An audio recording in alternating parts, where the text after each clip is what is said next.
Hi, my name is Noah Gift, and I'm going to talk to you today about k-means clustering, all the way from the theory, what is it, what are some of the techniques that you need to know, to the algorithm itself, how to write it, and then how to implement it in production, and then also how to use scaling to get higher performance for your k-means algorithms by running it in parallel. Okay, let's go ahead and get started.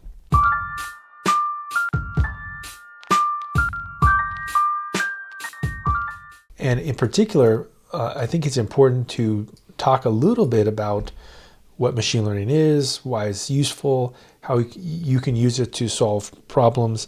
And so to start with, I think a good place to begin would be to think about machine learning and just describe some of the things you can do with machine learning and actually what it is. So to start with, we have the area of supervised machine learning. So we can build this out. And then we have unsupervised. We say unsupervised.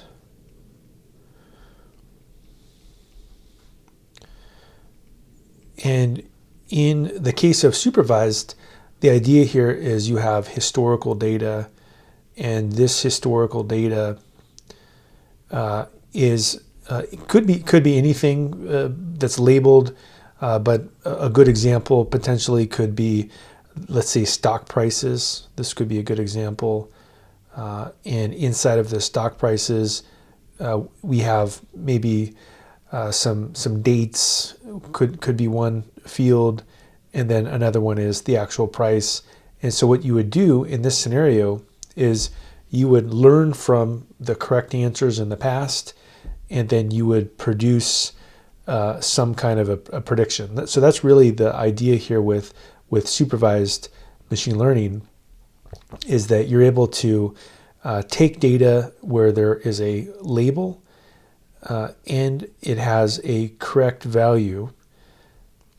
And once you have those two things, then you're able to create a prediction model for the future, right? And so that kind of machine learning is used a lot for, and we've seen this recently, the home flipping problem with Zillow, right? The real estate company, they went through and they trained the model to figure out what price to buy a house, and then they put a value on a house. So this is another example of supervised. Now, unsupervised is a very different form of machine learning because you don't know what the label is with unsupervised machine learning. And so this makes it a different technique in that what you're trying to do is you're trying to discover the label. And so in this particular scenario here, by discovering the label, you can find out new things. And once you're able to find out these new things, then you could maybe solve a problem with that particular technique. And so you'll see unsupervised machine learning a lot when you're dealing with, let's say, discovering relationships between things. So it could be like, different kinds of customers. You could have a customer that spends a lot of money, could be one cluster, and then you could have another group of customers that only spend a little bit, and this could be cluster number one, and this could be cluster number two. So you'll see people use these clustering algorithms quite a bit to discover new information about their business. And so in particular, unsupervised machine learning can be a very good technique for business analytics, for data mining. And in particular, one of the examples that I think would be a good one to show you is to go over to another project I have, and we can take a look at this. So what I'm going to do is I'm going to pull up inside of here a project, Core Stats and Data Science. And inside of here, I'm going to start with this lesson here, which is cluster analysis. And in particular, when I open this up, let's take a look at some of the things that are important about cluster analysis. And in particular, actually, let me let me just share this with other people that may want to see this repo. In fact, you can see the whole repo right here. There's a few different notebooks that I'm going to cover, but I'm going to start with this particular notebook, which is lesson 1, cluster analysis. And when we start with this, the main thing to be aware of with cluster analysis is that it is a form of unsupervised machine learning, and it's a distance similarity dissimilarity function. And so really its idea is to let you figure out the relationships between different things. And there's a loss function to evaluate a cluster, and there's an algorithm to optimize the loss function. So the goal is to find natural groupings in data, and it's a form of unsupervised machine learning. Often you don't know what the correct grouping is, and that's what's so powerful about it.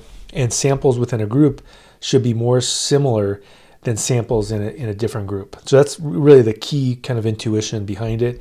And so if you look at things like a distance metric here, you can see what you're trying to do is use one of these distance metrics like Euclidean, for example, and within a multi-dimensional space, figure out where all these attributes are very, very similar.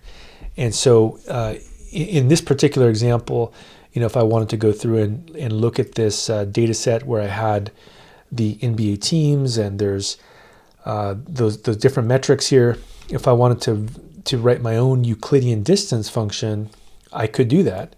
And so what I could do is I could say from scikit-learn.metrics.pairwise import Euclidean distances, import numpy as np from scikit-learn.preprocessing, import standard scalar. And then what I do is I grab a 2D array right here, and then I grab the first row of the 2D array and then the second row, and then I figure out the Euclidean distance. So basically, what in multi-dimensional space, where is everybody? That's really the idea. So it's really like a finding where someone is at in multi-dimensional space. So if I run this, we can go ahead and see this. So you could do this yourself with any data set, right? You could do a similar thing. Now, the next thing to be aware of is that we have to know that almost all machine learning requires some form of standardization. And the reason for this is that it will help the clusters be equally influenced by each feature or dimension, right? So if you had a data set where one column was in miles and one column was in inches, those are different dimensions or different measurements, and so they would potentially not work the same. And so this is where the standardization works, is that it makes everything between, let's say, 0 and 1, and as a result, then you're much better able to see the trends in the data when you do a distance measurement where you're trying to find the multidimensional space.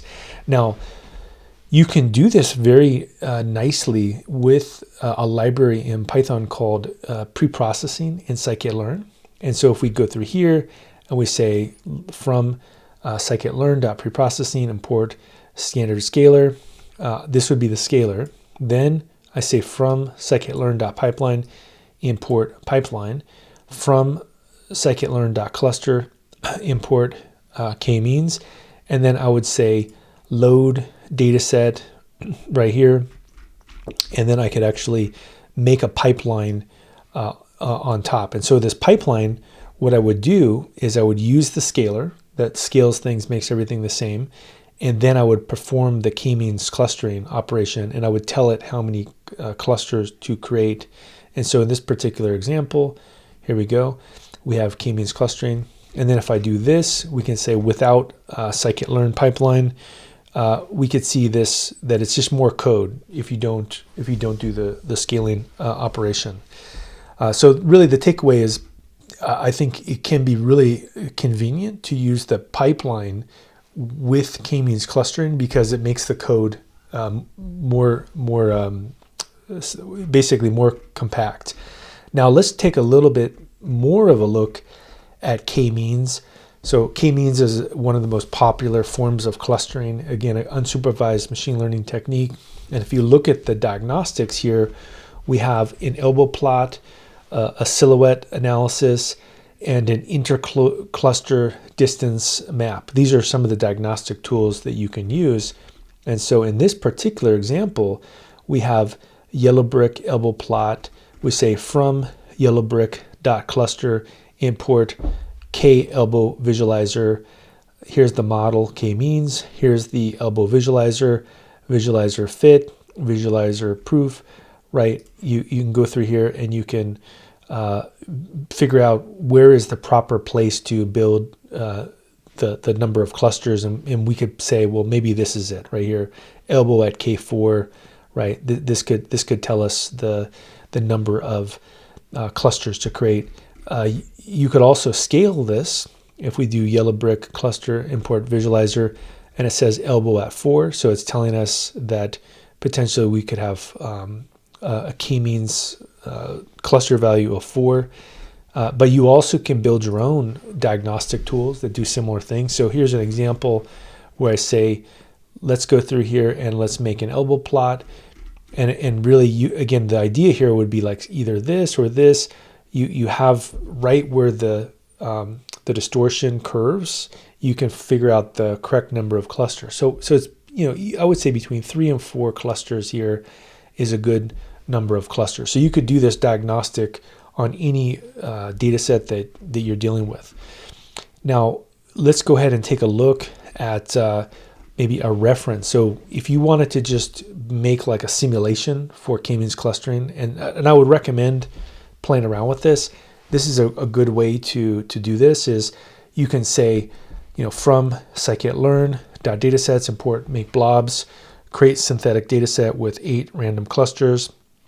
You would say X, Y, make blobs, centers 8, in features 12, shuffle true, random state. I can make these scikit-learn data sets, and then I can also say from scikit-learn.cluster, import k-means, and we could actually go through here and fit this particular model. And so this is another way to do this is you can actually just use the default data set with scikit-learn, and this is a great way to learn how to work with the diagnostic tools or any other capability that you wanted to test out. So because you know what the right answer is, this one says, look, create a synthetic data set with 8 random. We can see that, look, it gives us a pretty good answer. Like it's either going to be 7 or 8 that we would get the analysis. Now you can also do something called k-means silhouette analysis. And here's an example of me doing this with the NBA dataset. And the idea here, when you do a silhouette plot, is that essentially in this particular silhouette plot, it's showing you that essentially these clusters should all be over this particular value. And so the idea is that you want to build clusters that are able to extend past this silhouette plot. So that's another visualization type diagnostic to use for the for your data set. You can also build it from scratch. So if we went through here, you could go through here and you could run this, and then it would give you a silhouette plot as well that shows you like this particular cluster here doesn't appear to be maybe it's a little unusual, but these 2 clusters appear to be okay. So maybe it needs 2 sets. Maybe it's only 2 clusters would be a better cluster for this particular data set. And again, you can do the same reference plot. You can do the blobs, import it, and if you look at this silhouette plot, you can see that it shows you how, for the most part, with 8 centers, that most of the clusters go over that silhouette line, right? So the idea here, again, is that this isn't a perfect diagnostic tool, but it can help you make a choice about, you have some data set, you don't really know anything about it. How do you actually pick what are the correct number of clusters? And then again, this is another one with, let's say, a different kind of clustering, mini batch k-means. You can see the same thing. So what else can we do with k-means clustering to help us understand it? Well, another thing we can do is we can say k-means intercluster distance maps, and we can say intercluster distance maps displays an embedding of the cluster centers in 2 dimensions with the distance to the other centers preserved. And so if I go here and I say from yellowbricks.cluster import intercluster distance, and I say visualizer equals intercluster distance k-means, this will fit the different clusters as well. And so this will give us the ability to make a diagnosis and say, okay, well, if I did have 3 clusters, what would happen? Where would things be in a map? You can also do the same thing with the reference data set. Again, this is a great way to try a new technique out, is to use the reference data set and then pass it into a diagnostics tool. In this case, this diagnostics tool will show us the different clusters, and we can see here how they're all equally spaced out here, and we can see that looks like a pretty good fit for the data set. Like they're all clean clusters that were created. Now, a couple other things to be aware of when you're doing things like unsupervised machine learning. One is that it can be very computationally expensive. And so with k-means computational challenges, one thing to be aware of is that things will perform differently on multi-core machines, and also disk I/O will become a factor as well as CPU. And so here's a good example of a serial 25 k-means clustering operation. And what I do is I first import scikit-learn, and then I import the k-means again, and then I say do k-means. So basically create a cluster on a generated data set. So I generate, I think, 100,000 samples. I say there's 3 centers. I have 10 features, and then I have a random state here, and then I want to create 3 clusters. So that will then get run via this function here, because it runs the do k-means here, but this will run 25 of them, and it'll run them in serial. So basically this is going to run 25 k-means clustering commands one by one, right? So it's a very heavy operation. Now, why would you need to know about this?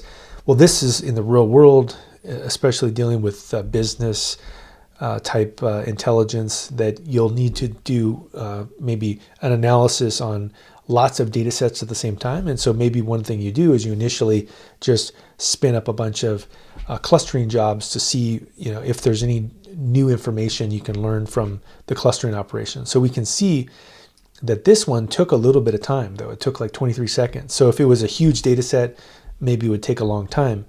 So one of the things that you can do if you have computationally expensive operations is that you can actually go through and do in parallel 25 k-means clustering operations.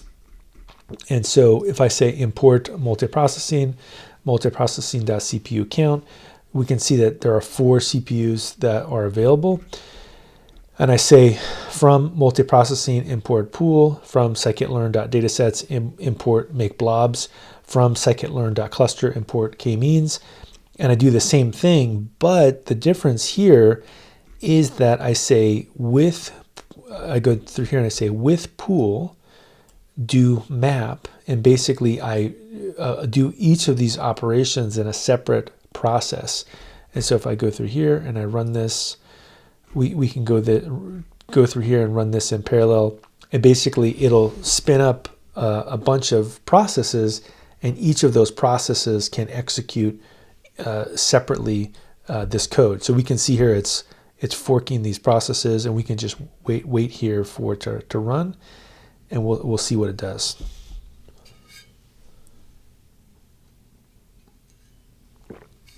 So this one might actually take a little bit of time because of the fact that a lot of times when you do parallel computing, it can actually be more time if it's a smaller job than if it's a bigger job.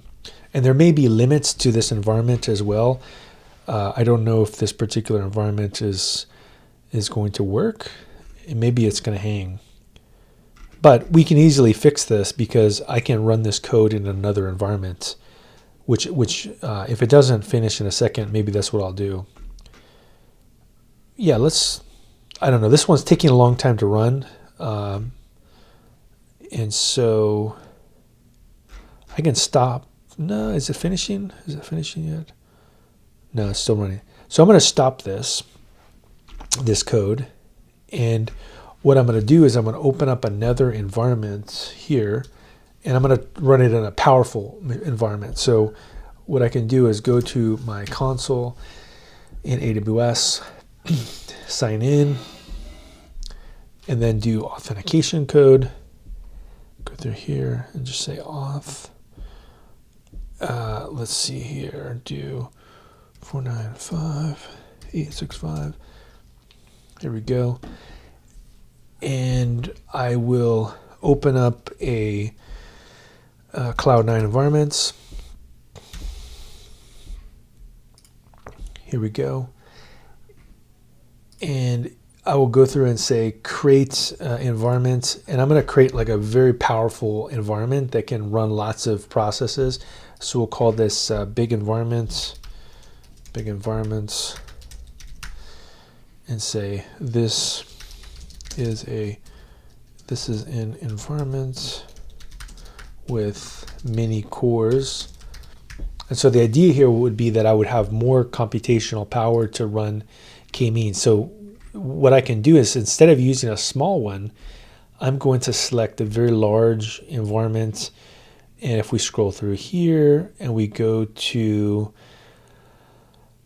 we have, let's see, maybe a 32 core machine, like a very powerful machine with 128 gigs of RAM. Let's go ahead and try that out. And we'll go to next step. I'll say create environments. Okay, let this thing wake up. And so a couple things that I'll do to start with is that I will first create a Python virtual environment. That's what I typically do. So I'll say Python 3-m venv, and we'll say virtual environments. And we'll do this, and activate. And next, what I can do is I can look at the code I had earlier, which should be pretty easy to get an example of. Let's see here. If I say, yeah, this code right here will show us how many cores are available. So I'm going to just, we'll call this profile.py. I'll create a profile script, and then inside I will paste this in. And so what this will do is tell us, if I just print this, we'll call this is count is equal to this, and then I can print count like that. And this will tell me how many cores I have available. So I'll say Python profile. There we go. And we see 32 cores, right? So huge amount of cores available. So now we can try this script here. We can do this parallel script because we have a very big machine. So I'm going to grab this here, and then I'm going to create k-means large, something like this. And then I'll just paste this code inside. Now, keep in mind, there's a couple things to be aware of. One is that I'm going to need to import scikit-learn. So I can just do a pip install. We can just do pip install sklearn like that. And if I scroll here,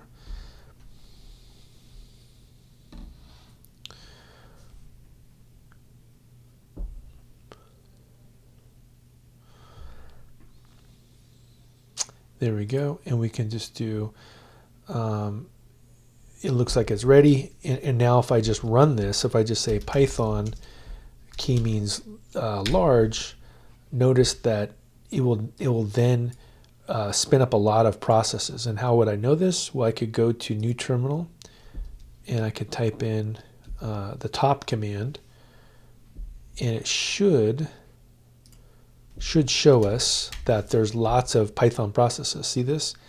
We have all these Python processes running, right? These are basically, even though this is a very powerful machine, there's tons and tons of k-means cluster jobs that are running. And so what's great about this is that it gives us the ability to run lots of k-means clustering jobs in parallel. So that's one takeaway, I guess, is that you can definitely use parallel processing to do lots of machine learning jobs all in parallel using a technique like we just used here, which is by using this multi-processing module in Python. It goes to all of the cores on your machine. So there's lots of really interesting techniques if you were going to process lots of data, including doing parallelization.